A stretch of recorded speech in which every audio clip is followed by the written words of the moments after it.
ರನ್ಯಾ ರಾವ್ಗೆ ಬಾಗಲಕೋಟೆಯ ನಂಟು. ಬ್ಯಾಂಕ್ನಿಂದ 2 ದಿನದಲ್ಲಿ 10 ಲಕ್ಷ ವರ್ಗಾವಣೆ. ವಹಿವಾಟಿನ ಹಿಂದೆ ರಾಜಕಾರಣಿಗಳ ಕೈವಾಡ ಶಂಕೆ.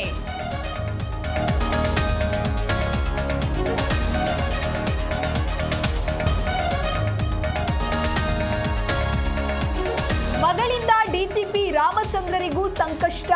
ಸರ್ಕಾರದಿಂದ ಎಸಿಎಸ್ ತನಿಖೆಗೆ ಆದೇಶ. ಸಿಐಡಿ ಉಸ್ತುವಾರಿಯಲ್ಲಿ ನಡೆಯಲಿದೆ ಪೊಲೀಸ್ ಸಿಬ್ಬಂದಿ ತನಿಖೆ.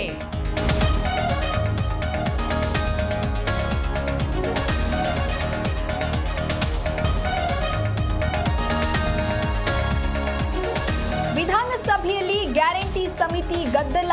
ಸದನದ ಬಾವಿಗಿಳಿದು ಬಿಜೆಪಿ ಪ್ರತಿಭಟನೆ. ಅಶೋಕ್ ಮಾತಿಗೆ ಪ್ರಿಯಾಂಕ್ ಖರ್ಗೆ ಆಕ್ಷೇಪ.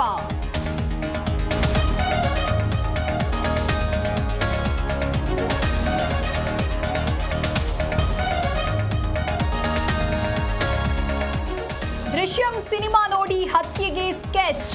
ಬೆಂಗಳೂರಿನಲ್ಲಿ ಹಣಕ್ಕಾಗಿ ಒಂಟಿ ಮಹಿಳೆಯ ಮರ್ಡರ್. ವಿಚಾರಣೆ ವೇಳೆ ಕೊಲೆ ರಹಸ್ಯ ರಿವೀಲ್.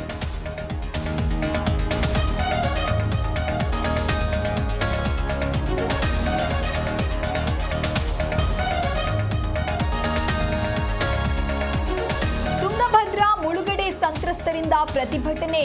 ರೈತರಿಗೆ ನೀಡಿದ ನೋಟಿಸ್ ಖಂಡಿಸಿ ಮುಷ್ಕರ.